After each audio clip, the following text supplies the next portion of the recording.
monsieur, bonsoir et bienvenue sur ITV le 1945. Dans l'actualité de ce jeudi, l'affaire Idriss Goudiaby, mort dans la dernière manifestation de l'opposition à Ziguinchor. Les résultats de la nouvelle autopsie ordonnée par sa famille révèlent une mort par balle. L'activiste Guy Marius Sagna accuse le procureur de Ziguinchor de complicité d'assassinat.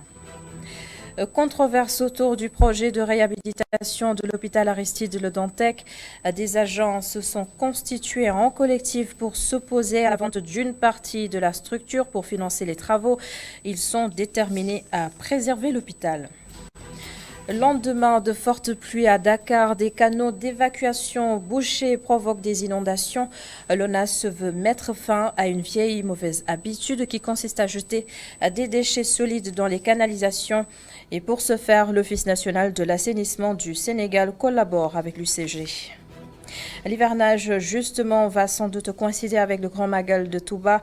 Les autorités religieuses demandent alors à l'État d'achever au plus vite les travaux lancés dans la ville sainte. Tout de suite, le développement.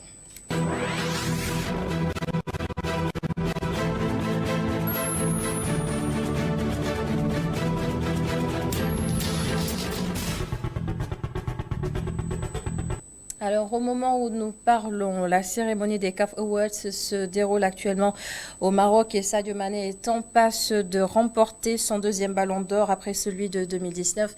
Une fois la consécration confirmée, il sera égal à El Hadji Diouf. Le joueur du Bayern vient d'être sacré après une belle saison et une compétition qu'il a dominée de la tête et des épaules. Le meneur des Jeux des Lions dépasse son ancien coéquipier Mo Salah à Liverpool et son compatriote de Chelsea, Edouard Mendy. Et pour la meilleure équipe africaine, le Sénégal en compétition avec le Cameroun et l'Égypte qui devrait également s'imposer. Et le sélectionneur national Aliou Cissé est favori pour le trophée du meilleur entraîneur du continent. Du nouveau à présent dans l'affaire Idriss Goudiaby, je rappelle qu'il s'agit du manifestant mort le 17 juin dernier à Ziguinchor. C'était à l'occasion de la dernière manifestation de l'opposition. La contre-expertise demandée par sa famille révèle une mort par balle suffisant pour que l'activiste Guy Marius Sagna annonce une saisine de l'inspection générale de l'administration de la justice et l'ordre des médecins du Sénégal et c'est à propos justement des premiers résultats de l'autopsie. Je vous propose de l'écouter. Nous allons saisir l'ordre des médecins. Ah oui. Le médecin qui a prétendu que c'était un couteau qui avait assassiné Idriss Goudiaby, il faut que ce médecin-là s'explique. Sur quelle base? De quelle école ce médecin est sorti? De quelle université ce médecin est sorti? Sur quelle base est-ce que ce médecin a pu faire une si grave erreur ou nous servir un si gros mensonge? Soit c'est une très grave erreur, soit c'est un très gros mensonge. Et donc, si c'est un très gros mensonge, nous allons saisir l'ordre des médecins pour que le médecin dise est-ce que ce médecin a fait l'objet de contraintes, de menaces ou de corruption. Deuxièmement, nous allons saisir aussi l'inspection générale de l'administration de la justice, communément appelée IGAJ, ou en acronyme si vous préférez, IGAJ. Nous allons saisir l'IGAJ pour deux choses. La première, c'est pour que l'IGAJ mène une enquête administrative contre le procureur Ismaïla Diallo, ici à Ziguinchor. Parce que nous estimons que ce procureur-là, nous l'avons dit, nous allons le répéter, couvre des meurtres, couvre des assassinats, couvre aussi des tortures. Et le plus grave pour nous, Ziguinchorois, on ne peut pas dire « Baï nañ ko ak Yalla ». Non. Il a dû le faire d'autres fois. Donc, nous allons saisir l'IGAJ pour que l'IGAJ fasse une enquête administrative contre le procureur de Ziguinchor. L'actualité de ce jeudi, c'est aussi la réfection à polémique de l'hôpital Aristide Le Dantec. Le collectif de défense et de sauvegarde de l'hôpital s'oppose à la mise en vente d'une partie de la structure pour financer la réhabilitation des agents qui se disent prêts à en découdre s'il le faut avec l'État. Je vous propose d'entendre les explications de leur porte-parole, El Hadji Abdoulaye John. Comme vous le savez, le but de cette assemblée, c'est de sensibiliser encore une fois l'État. Le président de la République avait annoncé la reconstruction de l'hôpital Aristide Le Dantec, que nous avons salué. Mais on s'est rendu compte que le FONSIS avait sorti l'avis de vente de la vente des 3 hectares de l'hôpital Aristide Adam, que nous condamnons. Encore une fois, c'est une violation flagrante de la loi 64-46 du 17 juin 1964. C'est pour cela que nous interpellons encore une fois l'État. D'autant plus que d'après nos investigations, on s'est rendu compte que l'État avait signé un accord, un partenariat avec un promoteur sénégalais pour la réalisation de ce projet. Le promoteur avait déjà bouclé le financement. Le financement, c'est à 92 milliards. Donc la vente de ces 3 hectares ne s'impose plus. Donc le financement est déjà bouclé. Donc nous avons la terre. Nous avons un projet d'établissement qui date de 2012, réalisé par un architecte sénégalais. Donc l'expertise nationale est mise en jeu sur ce projet. Nous refusons la vente de ces 3 hectares. Donc la vente de ces 3 hectares, comme je vous l'ai dit tantôt, ne s'impose plus. Nous avons un promoteur sénégalais qui a déjà signé un contrat avec le ministère de la Santé, qui a déjà bouclé le financement. Donc pourquoi chercher à vendre les 3 hectares? Nous comptons organiser sur le mois d'août une grande marche nationale où nous allons remettre tous les documents au président de la République. Et au lendemain de la forte pluie qui a causé d'énormes dégâts à Dakar, l'ONAS a entamé des opérations de contrôle des canalisations. Dans beaucoup de zones inondées, les tuyaux sont souvent bouchés à cause des déchets solides qui y sont jetés. Et c'est pour cela que l'Office national de l'assainissement du Sénégal collabore avec l'UCG pour sensibiliser les populations sur les dangers d'un tel phénomène. Les responsables des 2 entités ont visité aujourd'hui le bassin de rétention de la zone de captage Seynabou Babou et Pape Mafalfal. Tout le périmètre du bassin de la zone de captage jusqu'au garage de Bignona visité, le délégué de quartier en a profité pour lister les problèmes qu'il rencontre à cause du bassin. Les populations qui habitent ici et que le bassin a trouvé sur les lieux ne rencontrent que des nuisances olfactives dues aux moustiques, des nuisances dues aux gens qui sont tout autour du bassin. Après cette visite, le directeur de la SONAGEG, ex-UCG, a pris des engagements pour aider ces populations. Nous allons mettre en place à peu près 4 ou 5 points de capture de déchets autour du lac, ce qui va s'accompagner naturellement aussi de création d'emplois. Donc j'ai le plaisir d'annoncer ici que nous allons mettre en place une vingtaine d'emplois jeunes, de jeunes qui sont basés et qui habitent dans la zone de captage, qui seront dédiés à la surveillance de ces 4 ou 5 points qu'on va créer. Donc, conscient des difficultés que traversent les habitants de la zone de captage, le directeur de l'ONAS promet de trouver des solutions structurelles. Alors, nous avons fait le tour et nous avons constaté beaucoup de manquements dans le cadre tout simplement donc de ce bassin. Aux alentours, nous avons pris l'engagement avec la mairie, avec aussi les populations, pour essayer d'aménager, donc laisser libre les environs tout simplement donc du bassin. Le bassin de rétention de la zone de captage envahi par des déchets qui causent des nuisances à la population. L'ONAS, en collaboration avec l'UCG, s'engage à leur venir en aide. L'hivernage nourrit aussi les craintes de la famille religieuse de Touba. Prévu en septembre prochain, le Grand Magal risque d'être célébré en pleine saison des pluies, d'où l'appel du porte-parole du Khalife général des Mourides. Serigne Bassirou Abdou Khadre demande à l'État d'accélérer les travaux d'assainissement lancés dans la cité religieuse où nous retrouvons Goran Daklo et Tchernofaï. Le comité d'organisation du Grand Magal de Touba prépare activement la commémoration du départ en exil du vénéré père fondateur du mouridisme. À cet effet, le président du comité d'organisation, par ailleurs porte-parole du calife général des Mourides, annonce un colloque international sur le mouridisme.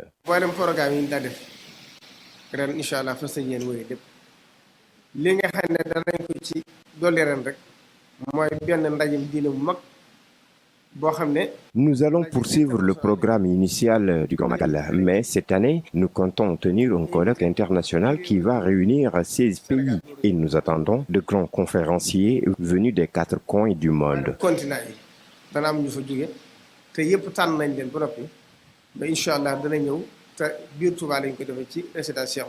Concernant l'assainissement de la ville sainte de Touba, Cheikh Bass Abdoul Khadre sollicite l'accélération des travaux en cours. Assainissement bi chinois yi nga xamné président Abdoulaye moo leen indi woon ci dëkk bi Nous allons dérouler un important programme cette année. D'ailleurs, il y aura une rencontre internationale sur le Magal et cette édition coïncide avec l'hivernage, ce qui inquiète un peu le comité d'organisation. Mais l'entreprise Enan Chine est à Touba depuis un bon moment pour les travaux d'assainissement de la ville. Mais nous demandons juste une accélération des travaux.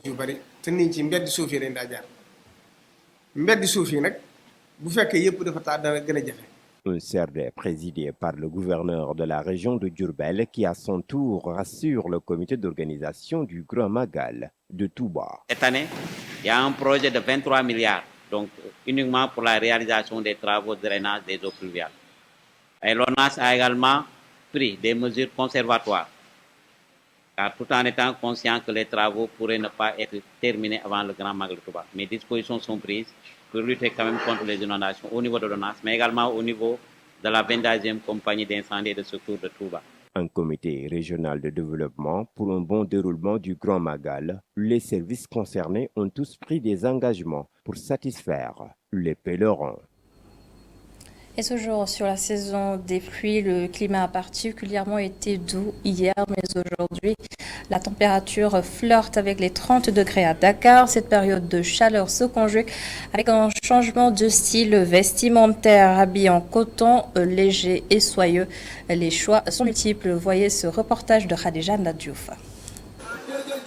Dakar est en proie depuis 3 semaines à une forte canicule. Le thermomètre valse entre 30 et 35 degrés. Une chaleur qui se fait ressentir partout. À Dieuppeul, beaucoup changent leur port vestimentaire. Doumbouya partage avec nous ses préférences en cette période. Le plus décontracté possible, couleur vert, tissu en coton, voile mom dara gënu ko.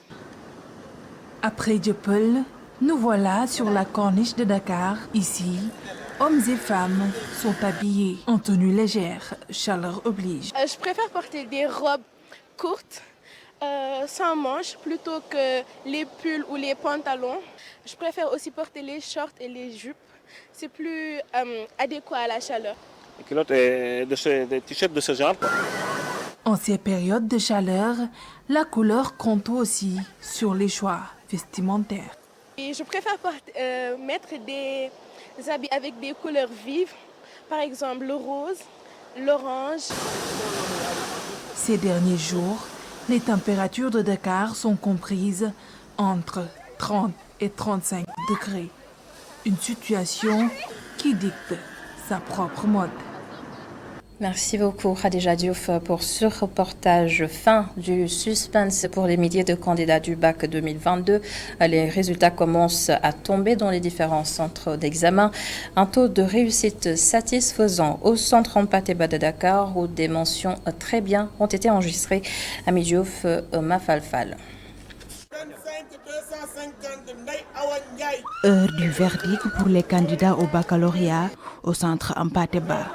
Si certains poussent des cris de joie, d'autres gagnés par la tristesse laissent couler leurs larmes. 225-282. L'émotion se lit sur le visage de Cheikh Eliouar. Ce candidat est déclaré admis d'office. Honnêtement, il y avait beaucoup de pression, mais alhamdoulilah, Dieu a tout changé. Les vacances vont bientôt commencer et Inch'Allah, ça va bien se passer. Un autre élève au change, Vincent Onkogu, il a eu son baccalauréat avec une mention. La mine fatiguée, il pense déjà à la fête. Oui, admis, d'office. Mention assez bien, du genre. Oui. La pression est redescendue tranquillement, tranquille. On a travaillé 11 mois, mais Inch'Allah, Dieu nous a donné ça. Voilà, c'est mérité. Voilà, semaine du bac, j'ai pas dormi, j'ai pas mangé. Dans ma jungle. Les filles se sont aussi distinguées avec la mention assez bien. Khadija Diallo préfère attendre le sort de ses amis avant de savourer son succès. Je suis très contente. Et j'étais au lycée Seydou Nourou Tall. Je faisais la L' et j'ai eu le bac avec la mention assez bien. Et là, je prie pour que tous les élèves qui n'ont pas encore reçu leurs résultats, qu'ils l'ont avec la mention. Des résultats assez satisfaisants selon le président du jury, 2017. Le jury compte 442 candidats, dont les 100 sont en S2 et les 400, donc les 341 sont en L2. Alors donc sur les 341 de la L2, 88 candidats ont pu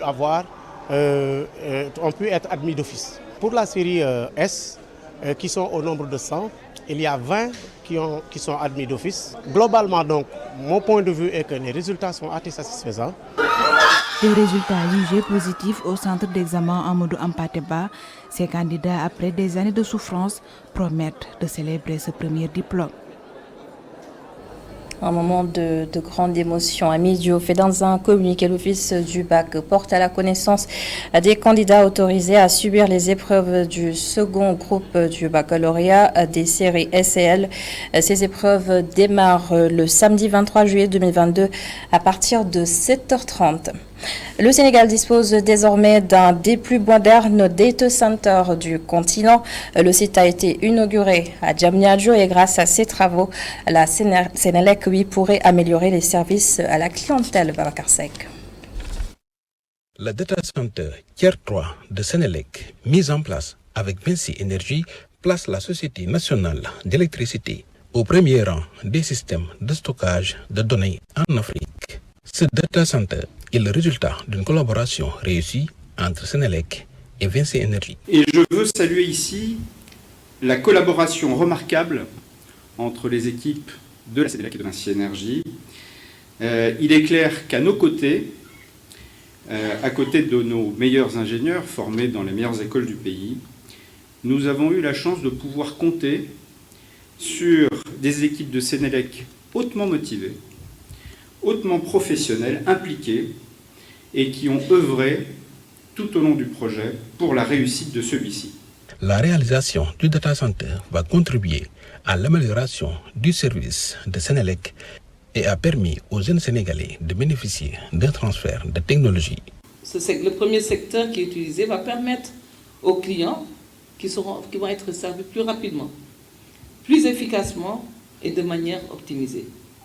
Donc ces possibilités interactives devraient être démultipliées et permettre une meilleure proximité entre Sénélec et ce consommateur, mais entre Sénélec et d'autres structures étatiques. Merci pour ce renforcement des capacités de ces jeunes. Merci également pour ce transfert de technologie. Au-delà de ce data center, un financement de 30 millions d'euros de l'AFD sera accordé à la Sénélec pour soutenir l'accès à l'électricité. L'AFD vient d'accorder un financement de 30 millions d'euros pour soutenir l'accès universel à l'électricité dans les régions de Matam et de Ziguinchor. Et Vinci Énergie est sur le point de signer un nouveau contrat pour la deuxième phase de ce projet de boucle de Dakar qui bénéficiera à nouveau d'une garantie export BPI. La réalisation du data center de Diamniadio dans le cadre du programme Pôle 2020 s'est fait en deçà du délai de 36 mois. Tout autre chose à présent, les associations de boulangers de 7 pays d'Afrique occidentale se joignent aux meuniers du Sénégal pour bâtir ensemble une fédération sous-régionale. Les participants ont discuté des alternatives pour sortir de la dépendance du blé importé, une dépendance accentuée par la crise en Ukraine. Amadou Baré et Moussa Fall pour le compte-rendu.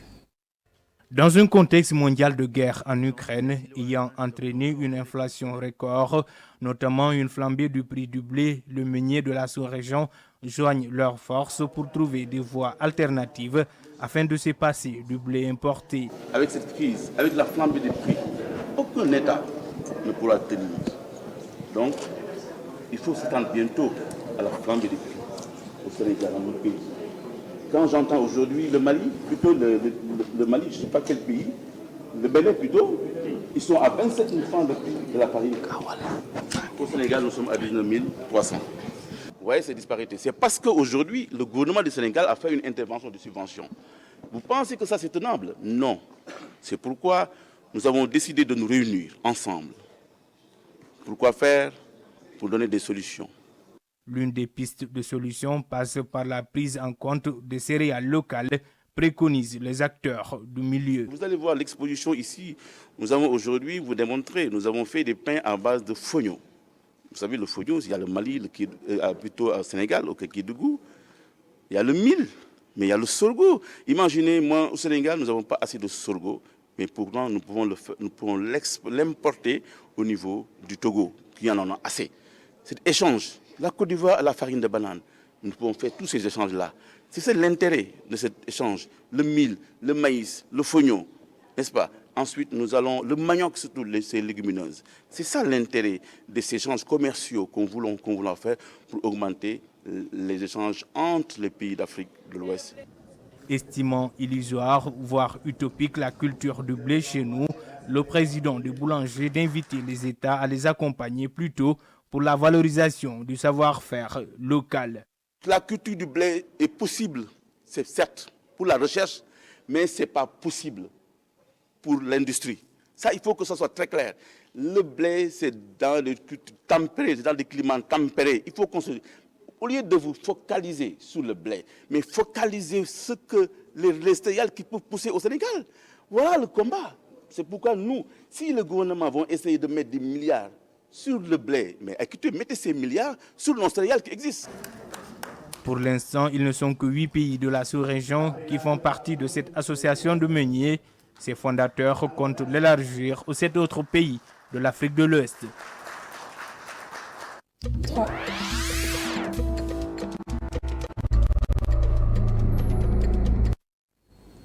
Le président français Emmanuel Macron va effectuer du 25 au 28 juillet une tournée africaine. Il sera d'abord au Cameroun, puis au Bénin et ensuite en Guinée-Bissau. Ce déplacement en Afrique, le premier depuis la réélection d'Emmanuel Macron en avril, aura notamment pour thème la crise alimentaire provoquée par la guerre en Ukraine, les enjeux de production agricole et les questions sécuritaires selon l'Élysée. En Italie, Sergio Mattarella a annoncé ce jeudi la dissolution du Sénat et de la Chambre des députés après la démission du président du Conseil. Cela provoque des élections anticipées qui se tiendront donc le 25 septembre prochain. Mais jusqu'à nouvel ordre, le gouvernement démissionnaire reste en place pour expédier les affaires courantes. La suite du journal.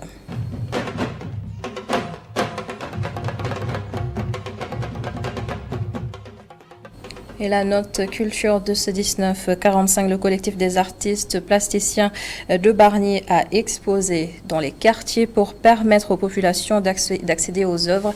Ils demandent plus de soutien aux autorités pour mieux s'épanouir dans leur activité. La diversité culturelle et la sécurité sont les thèmes développés par Babacar Seck. Différentes formes d'art ont été exposées par un collectif d'artistes de Bargny. Pour être plus proche des populations, le vernissage s'est fait au cœur des quartiers populaires. On est en collectif. Pratiquement, nous avons exposé pour montrer notre savoir et notre connaissance. Oui, pratiquement, j'ai exposé des toiles. Pratiquement, je parle c'est de l'art plastique. Je suis artiste praticien, j'ai exposé sur l'art plastique. Quelle technique? J'ai utilisé l'acrylique et du collage. Pour montrer la diversité culturelle des artistes, des enfants arborant des costumes traditionnels ont été invités. Oui, on apprécie parce que chaque fois, tout artiste a le droit de s'exprimer. Un artiste, il est ouvert. Il est ouvert. Il s'exprime selon ce qu'il ressent ou ce qu'il vit. L'habillement des enfants, on peut dire, c'est une diversité culturelle. Parce que pratiquement, il y a une collectif d'enfants qu'on a habillés traditionnellement. Oui. C'est pour montrer tout simplement, il y a la tradition, il y a la culture sénégalaise aussi. Le soutien des autorités de Bargny aux artistes ne se fait pas sentir. Je ne sens pas les autorités. Moi, je dis tout le temps, les artistes sont laissés en rade. Oui. Je vois pratiquement les artistes, on ne les aide pas. On a tendance à les oublier pratiquement. C'est cela qui pousse pratiquement d'artistes. Beaucoup d'artistes ont cédé le métier pour aller dans d'autres métiers. On devait on devait associer les artistes pour pouvoir connaître leurs souffrances pour les aider pratiquement. Le thème de la violence apparaît sur la plupart des œuvres exposées. Oui, la violence, on a tendance à avoir cette violence pratiquement ici au Sénégal qu'en Afrique. Mais ici au Sénégal, pratiquement à Dakar, on a tendance à avoir beaucoup de violence, pratiquement dans certaines localités. Personne ne peut plus sortir pour aller faire pour aller travailler ou pour aller faire une autre occupation.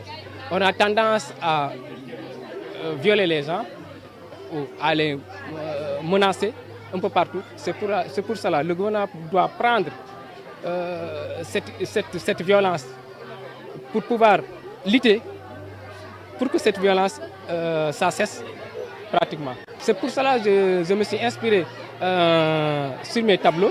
Vous voyez sur mes tableaux que vous voyez des gens qui sont peureux, qui sont peurs. En regardant, tu vois qu'automatiquement que ces gens, ils ne se sentent pas à l'aise.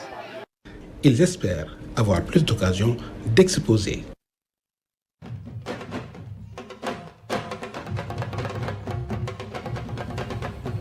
Des nouvelles du CAF Awards avant de clore ce journal. Sachez que le Sénégal a remporté le titre de la meilleure équipe de l'année. Pape Matar Sarr, meilleur jeune joueur. Il succède à Achraf Hakimi. C'est peut-être la surprise du CAF Awards car beaucoup n'attendaient pas de voir le nouveau joueur de Tottenham remporter ce trophée du meilleur espoir africain. La cérémonie se poursuit. Le sacre de Sadio Mané est fortement attendu. Et je rappelle qu'il est en passe de remporter son deuxième ballon d'or après celui de 2019. Aliou Cissé est aussi en lice pour le titre du meilleur entraîneur du continent. Et c'est la fin de cette édition. Merci beaucoup de l'avoir suivi. Merci à toutes nos équipes techniques. Restez avec nous sur ITV. Les programmes continuent demain et le reste du week-end, le 19h45, vous sera présenté par Awa Diop.